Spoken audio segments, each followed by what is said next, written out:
Take this hand, we tell ourselves. Whilst designing my main product, the music video, and ancillary texts, the Digipack and magazine advert, I acknowledge the importance of synergy in creating a consistent theme and image for my artist.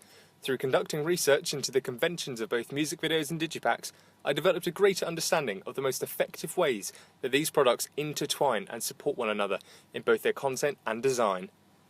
As a result, I strive to replicate this in my own media product, especially as I wanted my artist, Luke Casato, to be impressed, and to give him the option of using my work as a part of a real EP or album release.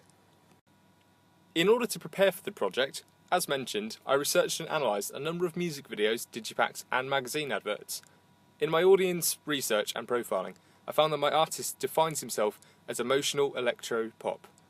Therefore, it would be most relevant to base at least one of my analyses on an artist within a similar genre. However, I also considered other factors about my artist, such as where he's from and the culture that this location is usually represented by. With this considered, I analysed Home by Dan Kroll, as well as his digipack for debut album Sweet Disarray and a tour poster for his UK autumn tour. As well as this, I analysed Heavyweight Champion of the World by Reverend and the Makers and the digipack for Wanted on Voyage by George Ezra. Dan Kroll, a singer-songwriter, is based very close to my artist in Liverpool, which is close to his hometown of Ellesmere Port, and comes under a similar genre of electro-indie pop, whilst Reverend and the Makers are a northern working-class band that could be related to Luke. And George Ezra is a singer-songwriter that is renowned for his powerful voice, much like my artist. During my analysis of all of these, I noticed that they all use a consistent theme, particularly George Ezra, as his digipack cover and tour poster are both the same stills from the video for his song Budapest, thus creating a recognisable brand and star image for the audience. This should in turn increase the chance of him making money from the products, which was of course the goal in the first place. My original ideas for the digipack and poster followed this marketing method, with the first draft of the digipack being a still from the music video, where the character has a flashback and the video colour is white. If the audience recognise a reoccurring theme and purchase music as a result of it, this could be applied to uses in gratification theory, because the audience are actively determining what they do with the media, as opposed to the hypodermic needle theory, which suggests that the audience passively consume the message that the authors created, which, in the music industry, isn't really relevant because of differing music tastes, and the identity that this can bring. In the case of my music video and ancillary texts, I've understood that my artist may not appeal to a mass audience, therefore I've tailored my ideas in response to audience research, thereby letting me produce media for a niche audience. Luke Casato is still quite a low-profile artist, and hasn't made huge attempts to make it big as such, so I know that appealing to a mass audience isn't on the agenda. The combination of an outdoors theme, in my opinion, has been very effective in establishing a clear identity for my artist, as well as giving an appropriate portrayal of the mood of the EP. Many of the songs are quite happy and give a feeling of freedom, and by showing my character in the video in the location shown on the digipack and poster, the audience may create a reoccurring link or theme in their heads. This, of course, may be received by the audience in different ways, however. Reception theory suggests that how we interpret a message is based on social positioning and our reading of a media text. Dominant reading, negotiated reading, and oppositional reading. By code, I'm talking about the way I constructed the representation of the character Luke through the medium of camera angles, editing, mise-en-scène, and props. The use of a close-up over a long shot in any music video, or not showing the artist on the digipack cover instead of showing their face on any digipack, is a result of the director, myself in the case of my music video, designing the way they want to sell the artist.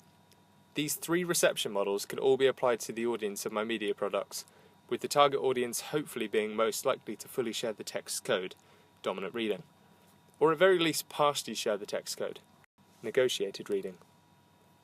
As a response to audience fragmentation, a situation in which viewers of a media product live in totally different locations yet can view the same media product, I've branded and published my media products across a variety of media programs.